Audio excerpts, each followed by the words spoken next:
My self Suresh Kumar Ghanchi, केवी जालोर, आरो जयपुर से।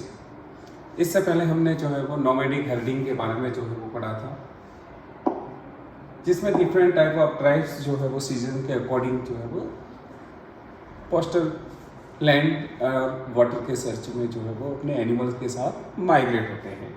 अब हम पढ़ेंगे commercial livestock rearing.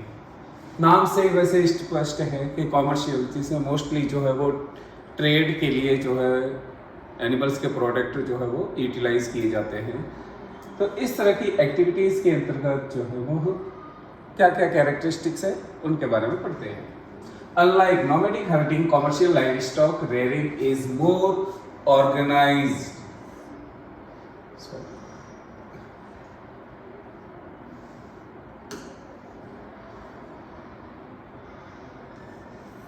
Organise and capital investing intensive, कि इसके अंतर्गत जो है वो काफ़ी व्यवस्थित तरीके से जो है वो लाइव स्टॉक रेयरिंग किया जाता है।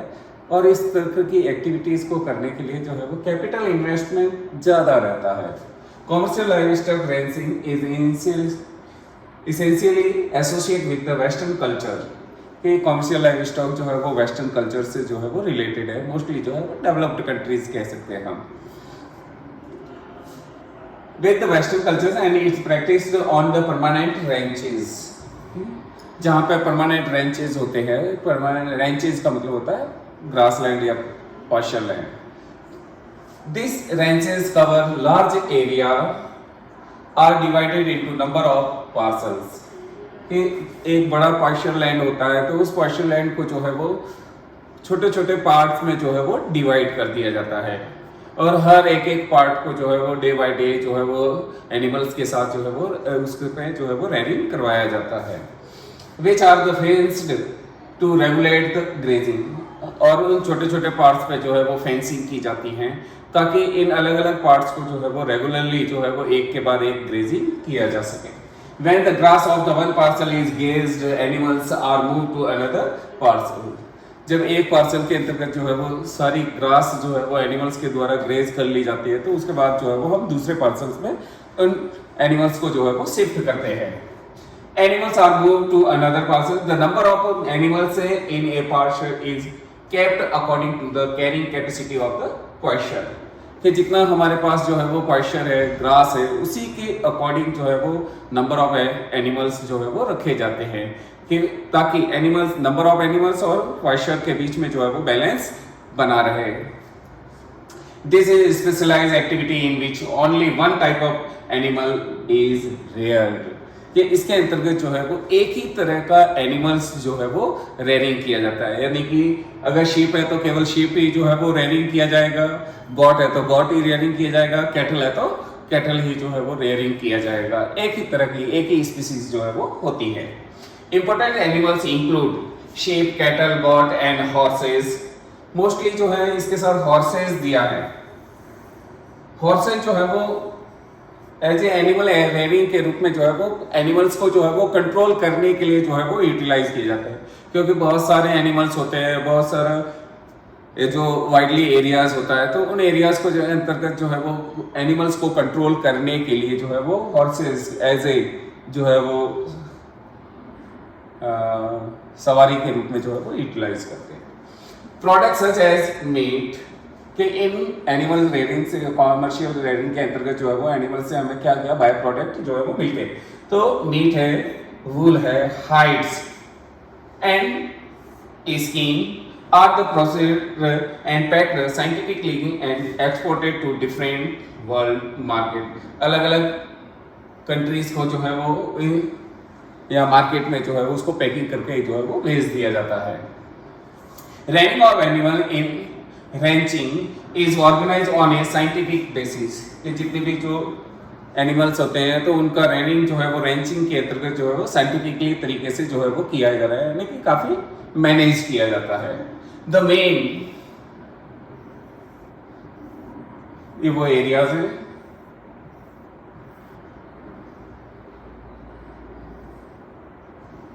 The main emphasis on the breeding, ये इंपॉर्टेंट है कि इस तरह की कॉमर्शियल लाइव स्टॉक रेयरिंग के अंतर्गत जो है किसी पर्टिकुलर एक ही तरह का जब स्पीसीज जो है वो यूटिलाइज की जाती है या एनिमल्स की स्पीसीज को जो है वो क्रेडल किया जाता है, तो ऐसे कंडीशंस में उस एनिमल स्पीसीज की जो है वो ब्रीडिंग को ध्यान में रखा जाता है। जेनेटिक इंप्रूवमेंट किया जाए, क्रॉस ब्रीडिंग के द्वारा जो है उस स्पीसीज को जो है वो इम्प्रूव किया जाता है। अगर वुड के लिए मीट के लिए अगर हम उसको यूटिलाइज कर रहे हैं तो ऐसी कौन सी ब्रीड है जो सबसे ज़्यादा मीट प्रोड्यूस करती है। मिल्क के लिए हैं तो ऐसी कौन सी जो है वो स्पीसीज है शीप की जो हमें जो है वो वूल ज़्यादा देती है, मिल्क जो है वो ज़्यादा देती है। तो उसी के बेसिस पे जो है वो इनके जेनेटिक इंप्रूवमेंट किया जाता है बाय द क्रॉस ब्रीडिंग के द्वारा। डिजीज कंट्रोल के इन एनिमल्स को अगर किसी भी तरह की जो है वो बीमारी नहीं लगे तो उन बीमारियों को जो है वो बहुत रैपिडली जो है वो कंट्रोल करना पड़ता है, क्योंकि अगर एक ही एनिमल को जो है वो कोई डिजीज हो जाती है तो वो धीरे धीरे जो है वो ट्रांसमिट होकर जो है वो सभी में फैल जाती है। तो काफ़ी कंट्रोल किया जाता है। Health care of the animals के हेल्थ पे जो है वो बहुत ज़्यादा ध्यान दिया जाता है। अब कौन कौन से एरियाज या कंट्रीज है जिसके अंतर्गत जो है वो इस तरह की कॉमर्शियल लाइव स्टॉक रेयरिंग जो है वो की जाती है? New Zealand, Australia, Argentina, Uruguay and United States of America are important country where the commercial livestock rearing is practiced. फिर है agriculture. Agriculture is a practice under the multiple combination of physical, socio economic condition. Physical conditions के उसके area विशेष का जो है वो land surface जो है वो कैसा है, माउंटेन एरिया है तो उस एरियाज में किस तरह की एग्रीकल्चर होगी, अगर प्लेन एरियाज है तो उस तरह उसमें किस तरह। क्लाइमेटिक कंडीशंस की बात करें तो हम जो है वो क्लाइमेटिक कंडीशंस कैसा है, ट्रॉपिकल है या टेम्परेट है, या ट्रॉपिकल में भी जो है वो वेट या ह्यूमिड है, टेम्परेट में वो जो है वो कैसा है। तो इन क्लाइमेटिक कंडीशंस को ध्यान में रखते हुए वहाँ एग्रीकल्चर जो है वो प्रैक्टिस की जाती है। साथ ही साथ उस एरिया विशेष के जितने भी पीपल्स हैं उन पीपल्स की सोशल और इकोनॉमिक कंडीशंस जो है वो कैसी है, इकोनॉमिकली जो है वो लोग कैसे हैं, सोशली यानी कि सोसाइटी के रूप में जो है वो कैसे रहते हैं, वो अपनी बेसिक नीड्स को पूरा करने के लिए एग्रीकल्चर कर रहे हैं या एज ए ट्रेडिंग के लिए जो है वो एग्रीकल्चर कर रहे हैं। Which gives rise the different type of agriculture system. तो इन कंडीशंस की वजह से अलग अलग एरियाज में अलग अलग टाइप्स के जो है वो एग्रीकल्चर सिस्टम जो है वो डेवलप्ड हुए हैं। तो यहाँ पे हम जो है वो वर्ल्ड के कुछ एग्रीकल्चर सिस्टम्स के बारे में जो है वो बात करेंगे based on method of farming. ठीक है, फार्मिंग जो है वो कैसे की जाती है, उसका मेथड क्या है, टेक्निक्स क्या है, डिफरेंट टाइप ऑफ क्रॉप्स, किस तरह की क्रॉप्स जो है वो प्रोड्यूस की जाती है, and grow and live stock raised के फार्मिंग के साथ साथ जो है वो लाइव स्टॉक भी किया जाता है या नहीं किया जाता है, इन सारी कैरेक्टरिस्टिक्स को ध्यान दिया जाएगा यहाँ पे। The following are the main agriculture system. यहाँ पे कुछ मेन एग्रीकल्चर सिस्टम जो है वो डिस्क्राइब किए गए, तो इनके एक एक के बारे में जो है वो पढ़ते हैं। Subsistence agriculture is one in which the farming area consume all. Subsistence का मतलब होता है ह्यूमन बीइंग जो है वो केवल अपनी लाइफ को सरवाइव करने के लिए जो है वो एग्रीकल्चर करता है। तो इसके अंतर्गत जो है जितना भी प्रोड्यूस किया जाता है वो सारा प्रोड्यूस जो है वो कंज्यूमेबल होता है, जिनके द्वारा एग्रीकल्चर की जाती है उन्हीं के द्वारा कंज्यूम होता है। और nearly all of the product locally grown, जो लोकल लेवल एरियाज तक ही जो है वो प्रोड्यूस किया जाता है, यानी कि उसका जो है वो मार्केटिंग नहीं किया जाता है। It can be group in two categories. इस तरह के सब्सिस्टेंस एग्रीकल्चर को जो है वो दो तरह की कैटेगरीज में डिवाइड किया गया है। एक प्रिमिटिव सब्सिस्टेंस। प्रिमिटिव सब्सिस्टेंस का मतलब होता है कि प्रिमिटिव सोसाइटीज के द्वारा जो इसके अंतर्गत जो है वो प्रिमिटिव टूल्स का जो है वो यूटिलाइज किया जाता है, बहुत ही लो लेवल ऑफ टेक्नोलॉजी जो है वो यूज की जाती है। इस तरह के एग्रीकल्चर को जो है वो प्रिमिटिव सब्सिस्टेंस एग्रीकल्चर कहते हैं। इसको हम जो है वो और भी अलग अलग नाम से जानते हैं, तो आगे हम पढ़ेंगे। फिर है intensive subsistence agriculture. Intensive subsistence agriculture के अंतर्गत जितना भी एग्रीकल्चर लैंड होता है उस पूरे लैंड का जो है वो हम एज ए एग्रीकल्चर के रूप में जो है वो यूटिलाइज करते हैं। किसी भी तरह का कोई भी जो है एज ए फेलो लैंड के रूप में जो है उसको छोड़ते नहीं है। Primitive subsistence agriculture, primitive subsistence agriculture और शिफ्टिंग कल्टीवेशन, इसको शिफ्टिंग कल्टीवेशन भी कहते हैं, is widely practised by the many tribes in the tropics. Tropical areas के अंतर्गत जो है वो जो ट्राइब्स रहती है उनमें से बहुत सारी ट्राइब्स जो है वो इस तरह की शिफ्टिंग एग्रीकल्चर या शिफ्टिंग कल्टीवेशन जो है वो करती हैं, specially in Africa, south and central America and south east Asia. ये तीन मेजरली जो है वो ट्रॉपिकल रीजन के एरियाज है जहां पे जो है वो इस तरह की शिफ्टिंग एग्रीकल्चर की जाती है। ये वो एरियाज हैं जहाँ पे कॉमर्शियल एग्रीकल्चर की जाती है और ये वो एरियाज है जहाँ पे जो है वो प्रिमिटिव सबसिस्टेंट जो है वो एग्रीकल्चर की जाती है। ये हमारा इक्वेटोरियल एरियाज है, यहाँ से लेकर जो है वो 0 से लेकर जो है वो 30 तक और 0 से लेकर 30, ये जो बीच का एरिया जो है मोस्टली जो है वो ट्रॉपिकल रीजन्स के अंतर्गत जो है वो आता है। तो इन एरियाज के अंतर्गत जो है एक्यूरेट अगर बात करें तो 23.5 डिग्री नॉर्थ, 23.5 डिग्री साउथ, ये एरिया जो है वो ट्रॉपिकल जोन कहलाता है। तो ट्रॉपिकल जोन के अंतर्गत भी आप देखिए मोस्टली जो है वो जो इक्वेटोरियल एरियाज के नियरेस्ट एरियाज है, ये अमेजन बेसिन है हमारा, ये कांगो बेसिन वाला एरिया है और ये साउथ ईस्ट एरिया का आइलैंड जो कंट्रीज है, इंडोनेशिया, सुमात्रा, जावा, बोर्नियो, ये एरियाज है। तो इन एरियाज के अलावा जो है वो हमारे इंडिया के नॉर्थ ईस्ट एरियाज के अंतर्गत कैसे थे, यहाँ ओवरऑल अगर बात करें तो एशिया के जो है वो साउथ ईस्ट एशिया के अंतर्गत जो है वो एग्रीकल्चर इस तरह की शिफ्टिंग कल्टीवेशन या प्रिमिटिव सबसिस्टेंट एग्रीकल्चर जो है वो की जाती है।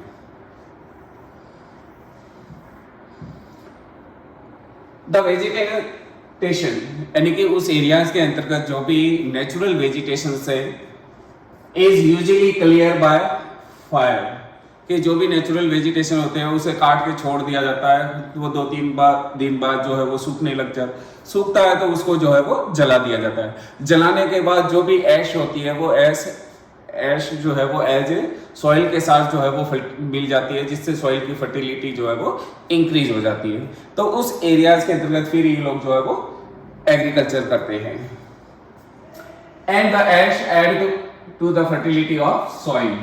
Shifting cultivation is thus also called slash and burn agriculture. Slash का मतलब होता है cutting of tree,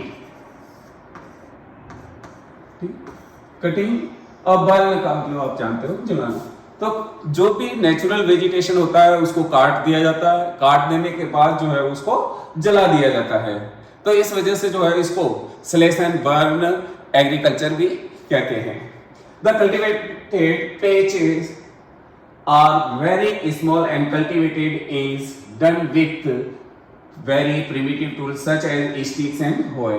ठीक है, लकड़ी की जो होती है उससे, और होए जो है छोटी सी कुदाली जो होती है उनको बोलते हैं। ये टूल्स है, प्रिमिटिव टूल्स है जिनका पहले से ही यूटिलाइज होता रहा है। तो इन्हीं टूल्स के द्वारा जो है वो एग्रीकल्चर की जाती है। आपको एक एग्जांपल दिखाते हैं।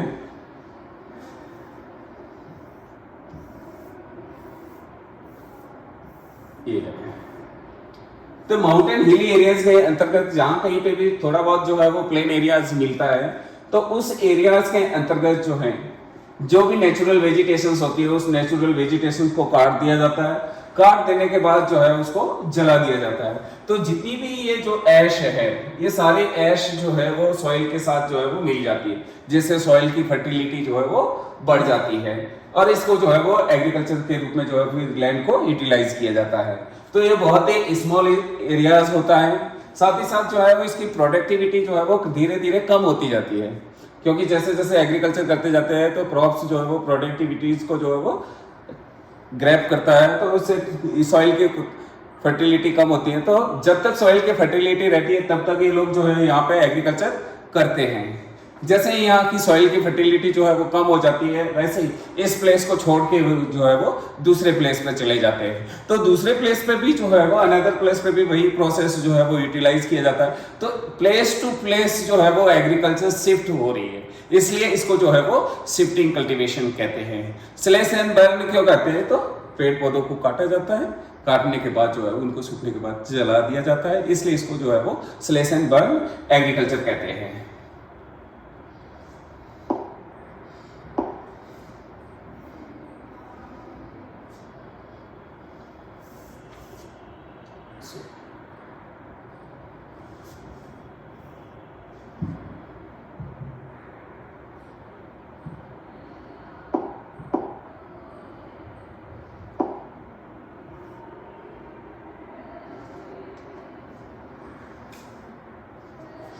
The cultivated places is very small and cultivation is done very primitive tools, sticks and wire. After some time, यानी कि 3 to 5 years, यानी कि उस एरियाज में जो है वो 3 to 5 years जो है वो एग्रीकल्चर करते हैं और उसके बाद soil loses its fertility, the farmer shift to another part and clear other patch of the forest for cultivation. वो दूसरे प्लेस पे जाते हैं और वही आपको बता दिया है ये कि दूसरे प्लेस पे जाते हैं, वही प्रोसेस जो है वो यूटिलाइज करते हैं. The farmer may return to the earlier patches after some time. कुछ समय बाद जो है वो फार्मर जो है वो पुनः उसी प्लेस पे जो है वो वापस आ जाता है, क्योंकि कुछ लैंड जो है वो उसको फॉलो लैंड के रूप में छोड़ देते हैं, तो धीरे धीरे उसकी नेचुरली फर्टिलिटी जो है वो बढ़ती जाती है. तो इस वापस फर्टिलिटीज को यूटिलाइज करने के लिए जो है वो वापस घूम फिर के वहीं आते हैं. तो वहाँ फिर वापस जो है वो पहले जो है वो 3 to 5 years से एग्रीकल्चर करते हैं, फिर जो है वो 1 to 2 years करते हैं, फिर वापस दूसरे स्थान पर जाते. इस तरह से ये सर्कल जो है वो चलता जाता है. इस सर्कल को जो है वो हम झूम बोलते हैं. तो इंडिया के अंतर्गत जो है इंडिया में नॉर्थ ईस्टर्न साइड के अंतर्गत जो है इस तरह की शिफ्टिंग कल्टीवेशन को जो है वो झूमिंग कल्टीवेशन भी कहते हैं.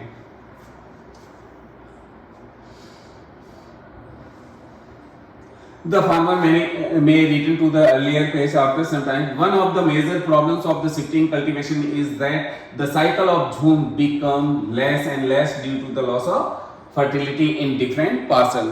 क्योंकि एक प्लेस से दूसरे, दूसरे से तीसरे, वापस फर्स्ट पे, फर्स्ट से वापस जा, तो इस तरह से धीरे धीरे सर्कल का टाइम पीरियड जो है वो कम होता जाता है, क्योंकि सॉइल अपनी फर्टिलिटी जो है वो रिड्यूस कर देता है.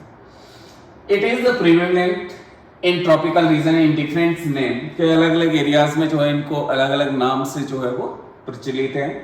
Jhuming in north eastern states of India, milpa in central America and Mexico and Ladakh in the Indonesia and Malaysia. Find out the other areas and the name with the which shifting cultivation is done. जो अलग अलग regions में अलग अलग नाम से जानी जाती है, तो उन एरियाज के अंतर्गत जो है वो किन किन नामों से जाती है. जैसे श्रीलंका है तो चीना के नाम से जो है, इंडोनेशिया में यहाँ पे दे रखा है. वैसे लद्दाख है, इंडोनेशिया में मोस्टली जो है लद्दाख के साथ साथ एक और वर्ड यूज किया जाता है हुमा. हुमा एग्रीकल्चर के नाम से भी जाना जाता है. इसी तरह से जो है वो कांगो बेसिन के अंतर्गत जो है उसको कोनुको के नाम से, अलग अलग रीजन में अलग अलग नाम है उनके. फिर है इंटेंसिव सब्सिस्टेंट एग्रीकल्चर. इंटेंसिव का मतलब होता है जितना भी एग्रीकल्चर लैंड है उस एग्रीकल्चर लैंड का यूटिलाइजेशन जो है वो ज़्यादा से ज़्यादा किया जाता है. किसी भी तरह का लैंड जो है वो खाली नहीं छोड़ा जाता है, यानी कि ज़्यादा से ज़्यादा प्रोडक्शन लेने के लिए ऐसा किया जाता है. This type of agriculture is largely found in the densely populated region of monsoon Asia. इस तरह की एग्रीकल्चर जो है वो मोस्टली मानसून एशिया रीजन के अंतर्गत जो है वो मानसून, जहाँ पे जो है वो सीजनल विंड चलती है, सीजन के अकॉर्डिंग जो है वो विंड अपनी डायरेक्शन चेंज कर देती है, ऐसे रीजन्स को जो है वो मानसून रीजन, और ये विंड जो है वो रेनफॉल लाती है, इसलिए इनको मानसूनी एशिया कहा जाता है.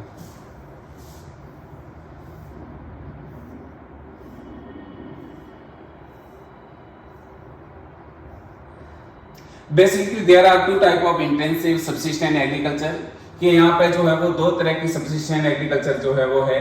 कौन कौन सी है दो तरह की? एक है intensive agriculture,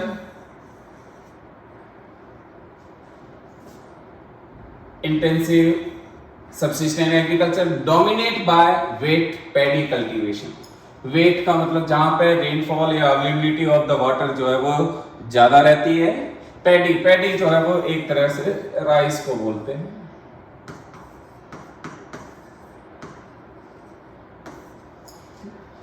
this type of agriculture is characterised by the dominance of the rice crops. Land holding are very small due to the high density of population. ऐसे एरियाज में ये एग्रीकल्चर की जाती है जहां पॉपुलेशन बहुत ज्यादा होती है. तो ऐसे एरियाज के अंदर लैंड जो है वो बहुत ही कम अवेलेबल होती है.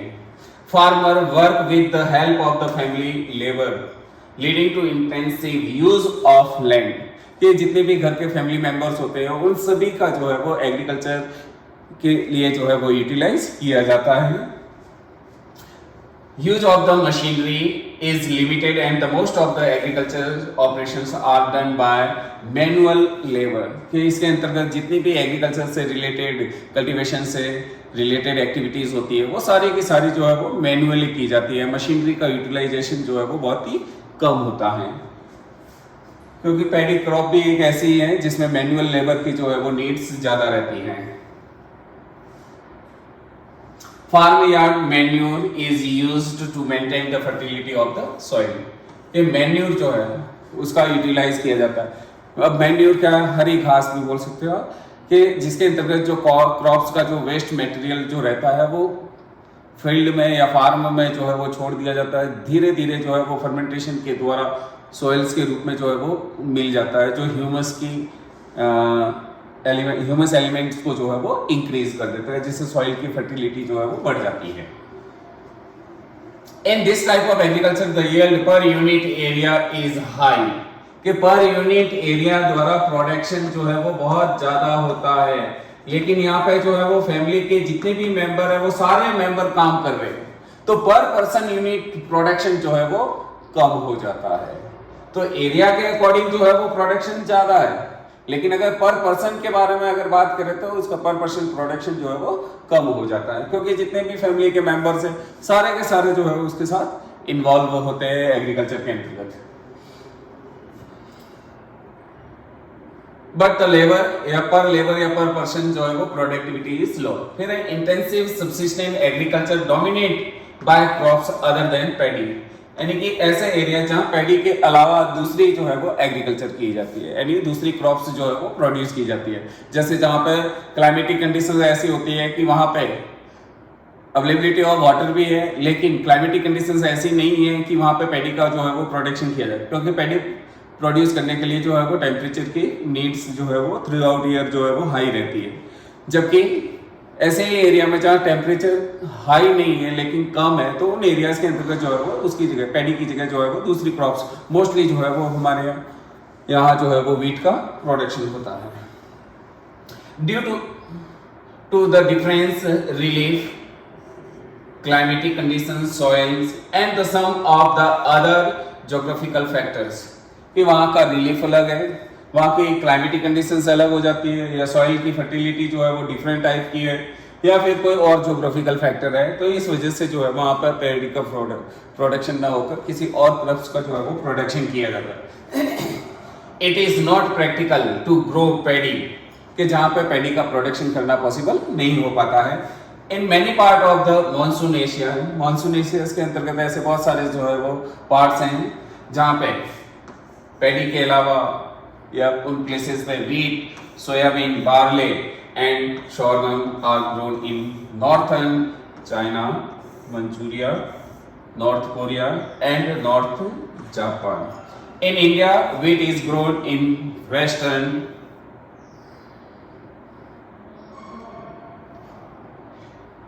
ये वो एरियाज है।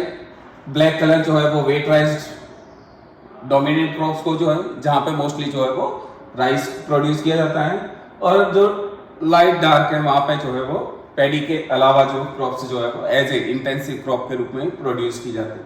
तो यहाँ पे आप देखिए मोस्टली जो है वो रीजन दो ही दिखते हैं, ठीक है। अगर पूरे ओवरऑल एक की बात करें तो ये साउथ ईस्ट एशिया है, और मोस्टली इसमें इंडिया, चाइना और ये कुछ कंट्रीज जो है और इंडोनेशिया, कुछ हिस्सा जो है ये जापान का है, कोरिया और जापान का, ठीक है। तो इन एरियाज के अंदर जहां ब्लैक कलर है वो राइस को रिप्रेजेंट कर रहा है, जबकि लाइट ब्लैक है तो वहां पे जो है वो वीट को जो है वो प्रोडक्शन को जो है वो रिप्रेजेंट कर रहा है।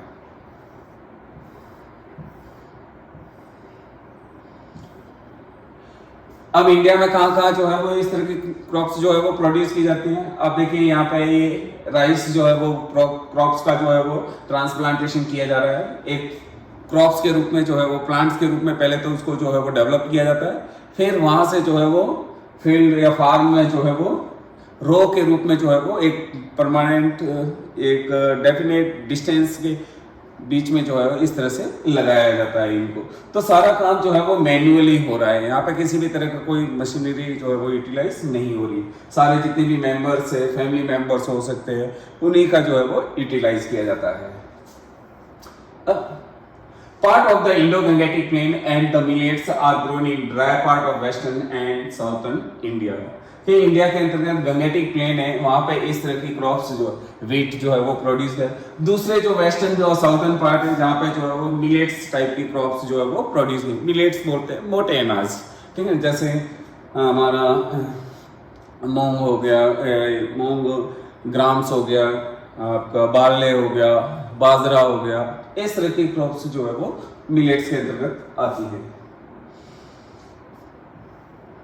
Most of the characteristics of this type of agriculture are similar to those dominated by wet paddy, except the irrigation is often used. कि इसके अंतर्गत जो है वो उसी तरह की कंडीशंस होती है जिस तरह की पैडी में होती है, लेकिन यहाँ पे जो है वो इन क्रॉप्स को जो है वो इरिगेशन की फैसिलिटीज जो है वो या इरिगेशन जहाँ होता है वहीं पे इस तरह की क्रॉप्स जो है वो प्रोड्यूस की जाती है।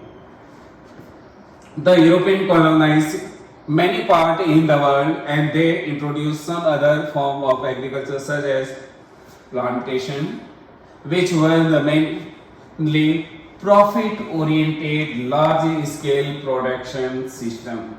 कि इसी तरह की जो है वो यूरोपियन कॉलोनीज के अंतर्गत जो है वो क्रॉप्स को या इस तरह के एग्रीकल्चर सिस्टम को जो है वो इंट्रोड्यूस किया गया, और उन्हीं में से कुछ सिस्टम जो है जो यूरोपियंस के द्वारा प्लांटेशन क्रॉप्स के रूप में जो मोस्टली प्रॉफिट ओरिएंटेड है, यानी कि उस क्रॉप्स का प्रोडक्शन करने का मेन कारण जो है वो प्रॉफिट प्राप्त करना है, जिसका प्रोडक्शन जो है वो बड़े लेवल पे किया जाता है। तो उस अब जो है वो plantation agriculture. Plantation agriculture, as mentioned above, was introduced by the Europeans in the colonies situated in the tropics। ठीक है, कि यूरोपियंस पीरियड के अंतर्गत, यूरोपियन पीरियड के अंतर्गत बहुत सारे कंट्रीज जो है उनके कॉलोनियन कॉलोनाइजेशन के रूप में जो है वो रही है। तो उन जो अपने अपने कंट्रोल में उनके कंट्रीज रही, उन कंट्रीज के अंतर्गत जहाँ क्लाइमेटिक कंडीशंस जो है वो ट्रॉपिकल्स की टाइप की थी, तो उन एरियाज के अंतर्गत जो है वो प्लांटेशन क्रॉप्स को जो है इन्होंने डेवलप किया। Some of the important plantation crops are tea, coffee, cocoa, rubber, cotton, oil palm, sugar cane, bananas and pineapples. ये क्रॉप्स जो है सारी की सारी जो है वो प्लांटेशन क्रॉप्स हैं जो यूरोपियन कॉलोनियन के द्वारा जो है वो डेवलप की गई। The characteristic features of this type of farming are largely a estate or plantation, large capital investment। ये इस तरह के प्लांटेशन क्रॉप्स के अंतर्गत जो है वो कैपिटल इन्वेस्टमेंट बहुत ज्यादा होता है। Meningeal and technical support, scientific method of cultivation के टेक्निकल जो है वो सपोर्ट यूज किया जाता है। एग्रीकल्चर के जो है वो मैनेजियल तरीके से जो है वो डेवलप की जाती है। सिंगल क्रॉप स्पेशलाइजेशन, इसके अंतर्गत जो है वो एक ही तरह की क्रॉप्स जो है वो प्रोड्यूस की जाती है। चीप लेबर की बहुत नीड रहती है, इसलिए लेबर जो है वो चीप लेवल पे अवेलेबल होना चाहिए। And a good system of transportation, ठीक, कि वहाँ ऐसे एरिया जो है वो ट्रांसपोर्टेशन की फैसिलिटी जो है वो अच्छी होनी चाहिए, यानी कि प्रोडक्शन एरिया और मार्केट एरिया, इन दोनों के बीच में जो है वो कनेक्टिविटी अच्छी होनी चाहिए। विच लिंक द स्टेट्स और to the factories and the market for the export of the products, ताकि इजीली जो है उस प्रोडक्ट को जो है वो मार्केट के अंदर या अदर कंट्रीज के अंतर्गत जो है वो एक्सपोर्ट किया जा सके। The French established cocoa and coffee plantation in West Africa। West Africa के अंतर्गत जो है वो फ्रेंच कम्युनिटीज के द्वारा जो है वो कोकोआ कॉफी प्लांटेशन को जो है वो डेवलप किया गया। The British setup the large tea garden in India.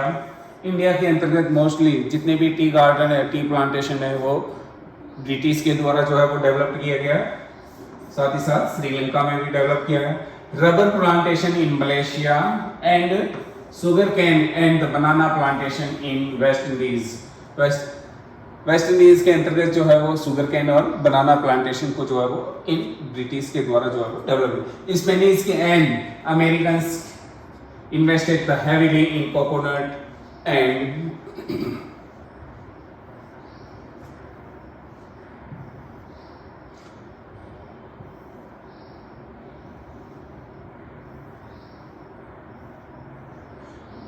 sugarcane plantation in Philippines. तो उन्होंने जो है वो शुगर कैन को जो है वो फिलीपाइंस के रूप में जो है वो प्लांटेशन किया।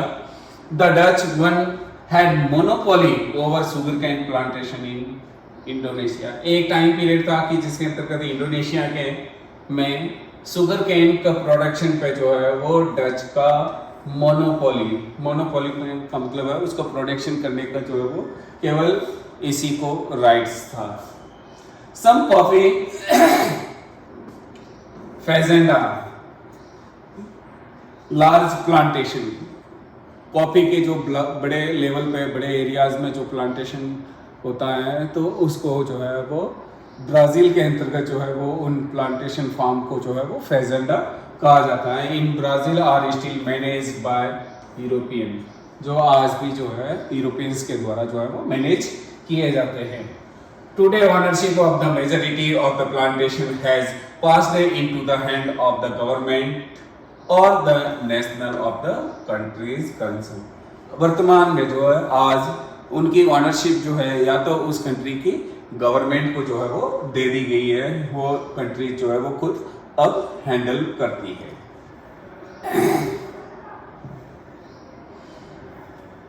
ये प्लांटेशन क्रॉप्स है टी का, ठीक है। The slope of the hill are used to plantation crop because the favourable geographical condition के टी प्रोडक्शन के लिए जो भी लैंड यूटिलाइज किए जाते हैं उस लैंड के अंतर्गत जो है वो स्लोप होना जरूरी है, क्योंकि इसको टेम्परेचर के साथ साथ जो है वो वाटर की नीड भी बहुत ज़्यादा रहती है। तो ऐसे एरियाज में जहाँ रेनफॉल बहुत ज़्यादा होती है, लेकिन अगर स्लोप रहेगा तो पानी क्या है, वाटर जो है वो इजीली स्लोप के बेसिस पे जो है वो फ्लो कर जाएगा, वो रूट में जो है वो स्टेबल नहीं रहेगा। अगर रूट में स्टेबल रहेगा तो पानी की वजह से उसका रूट जो है वो सड़ जाता है, तो इससे जो है वो प्लांट की डेथ हो जाती है। तो कंटिन्यूस फ्लो भी होना चाहिए और रूट्स को कंटिन्यूस जो है वो वाटर सप्लाई भी होना चाहिए।